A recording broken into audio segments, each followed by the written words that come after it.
क्या आप सोच सकते हो, एक लड़की की आंख से आंसू नहीं खून बह रहा था, पर उसकी चीखें किसी को सुनाई नहीं दिया। चश्मे को कूटा गया जिसके वजह से आंखों से खून निकल गया। उसके पेरेंट्स को बोला गया आपकी बेटी ने सुसाइड किया है। उसके बाद तो वो लोग बोल ही दिया जो आपका लड़की सुसाइड कर दिया, आप लोग जल्दी आइए। 3 घंटे वेट करने के बाद, सबसे रिक्वेस्ट करने के बाद उनको अपनी बेटी की लाश देखने को मिला। पेरेंट्स जिनकी बच्ची 31 इयर्स ओल्ड की ऐसी खत्म हो जाती है, उनको 3 घंटा खड़ा रखा और ये हाथ जोड़ती रही, माँ बाप हाथ जोड़ते रहे, हमें एक बार दिखाओ, हमारी बच्ची का मुंह एक बार दिखाओ। हमको नहीं दिखाया गया और लाश कुछ ऐसी हालत में थी जिसको देख के किसी का भी रूह कांप जाएगा। बच्ची का शरीर में कोई कपड़ा नहीं था, पैर दोनों राइट एंगल में मिला गया, एक पाँव बेड के इस तरफ, एक पाँव बेड के इस तरफ मिला गया। मतलब उसने लास्ट ब्रेथ तक कितना दर्द सहा होगा। पोस्टमार्टम रिपोर्ट में कहा गया है कि पीड़िता के शरीर और प्राइवेट पार्ट्स में लगी सभी चोटें उसकी मौत से पहले की है। गाइस, आज रक्षाबंधन है। हम हर साल रक्षाबंधन मनाते हैं, पर उस रात कोलकाता की उस लेडी डॉक्टर की रक्षा किसी ने नहीं किया। जिस डॉक्टर ने इतने दिनों से इतने लोगों का जान बचाया, इतनी बेरहमी से जिसने उसी डॉक्टर का जान ले लिया, क्या उन लोगों को सजा नहीं मिलनी चाहिए? गाइज, मैं भी कोलकाता से ही हूँ एंड आरजीकर हॉस्पिटल मेरे घर से काफी नजदीक है। इवन मेरी नानी का डेथ भी आरजीकर हॉस्पिटल में ही हुआ था। बट सिर्फ मैं कोलकाता की लड़की हूँ इसलिए नहीं, मुझे लगता है हर एक इंसान को इस चीज के बारे में बात करना चाहिए। जिस रात को यह हादसा हुआ था, उस दिन लेडी डॉक्टर का नाइट शिफ्ट में ड्यूटी था और नेचुरली डॉक्टर ने अपने वर्क प्लेस को सेफ ही समझा था, क्योंकि हॉस्पिटल में लोग जान बचाने आते हैं, तो इससे ज्यादा सेफ और क्या हो सकता है। उस रात को लेडी डॉक्टर थोड़ा सा रेस्ट लेने के लिए सेमिनार रूम में गई थी और उसके बाद किसने उस डॉक्टर के साथ क्या क्या घिनौना हरकतें किया, उसकी सच्चाई आज तक सामने नहीं आई है।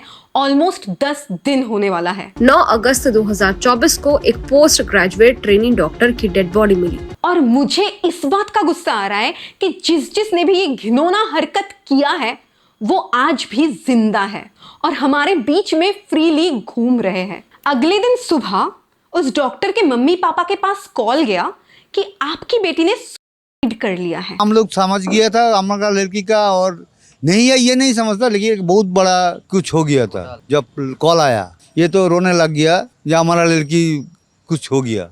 उसके बाद तो वो लोग बोल ही दिया जो आपका लड़की सुसाइड कर दिया, आप लोग जल्दी आइए।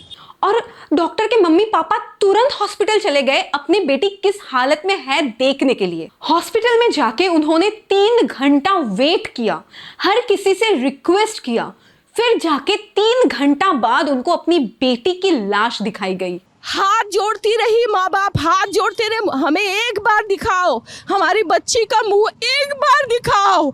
हमको नहीं दिखाया गया। और वो लाश जिस हालत में थी, बस सोचो कि अपनी बेटी को उस हालत में देख के उस माँ की, उस पिता के दिल में क्या बीत रही होगी। शरीर में कोई कपड़ा नहीं था, पैर दोनों राइट एंगल में मिला गया। उस लेडी डॉक्टर की दोनों पैर 90 डिग्री एंगल में थी, जो कि ह्यूमनली पॉसिबल ही नहीं है।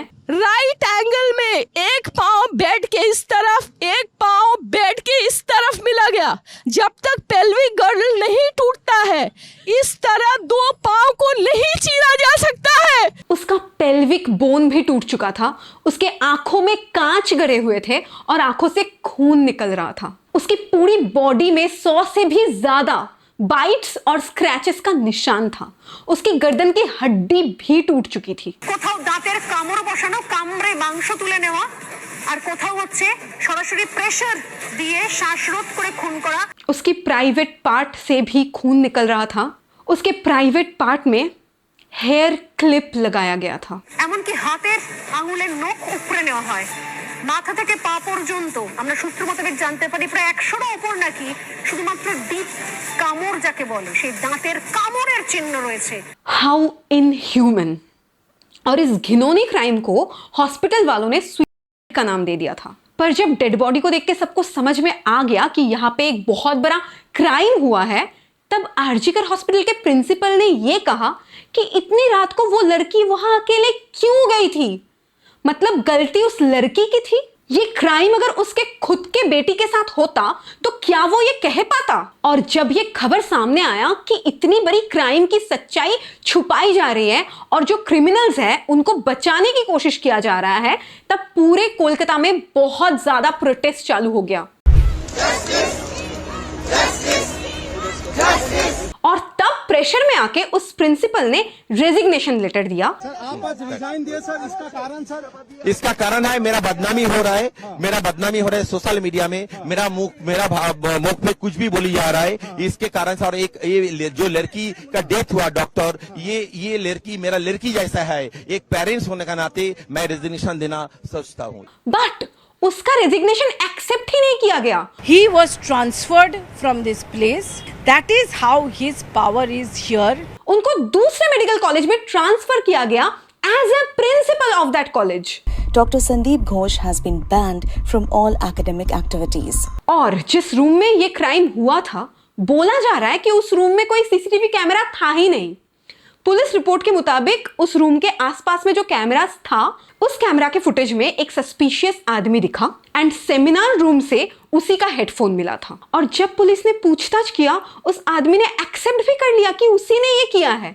लेकिन पोस्टमार्टम रिपोर्ट के हिसाब से उस लड़की के साथ जो कुछ भी हुआ है वो कभी भी एक ह्यूमन बीइंग से पॉसिबल ही नहीं है। पोस्टमार्टम रिपोर्ट के मुताबिक इस क्राइम में एक से काफी ज्यादा लोग इन्वॉल्व थे। तो वो लोग अभी तक पकड़े क्यों नहीं गए? आज ऑलमोस्ट 10 दिन होने वाला है, आज भी वो खुले आम घूम रहे हैं। और उसके फैमिली को बोला गया कि आपकी बेटी तो जा चुकी है, वापस नहीं आ सकती। और कंपेंसेशन के लिए उसके फैमिली को 10 लाख रुपए ऑफर किया गया। अच्छा, एक लड़की की जिंदगी की कीमत 10 लाख रुपया है। कौन होता है ये डिसाइड करने वाला? Hats off to her family कि उसकी फैमिली ने ये कंपेंसेशन एक्सेप्ट नहीं किया।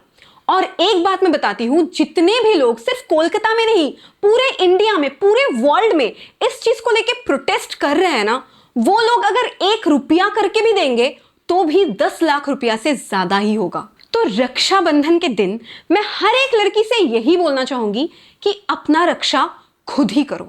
और कुछ ऐसे लोग होते हैं जो हर चीज में हमेशा लड़कियों का ही गलती देखते हैं। रात को अकेले क्यों गई, इतनी छोटी ड्रेस क्यों पहनी, उन लोगों को मैं एक ही चीज बोलना चाहूंगी, छी। और ये प्रोटेस्ट तब तक चलेगा जब तक दोषियों को कड़ी से कड़ी सजा ना मिले।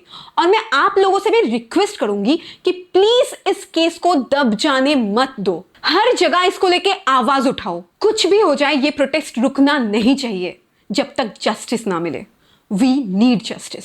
और वो भी यही थी, ये 20 साल से जो इतना परिश्रम कर रहा है, सब एक दिन रात में पानी में बहा दिया है। और क्या बोले मैं, और इसके बाद और कुछ नहीं बोल सकता। हम इसका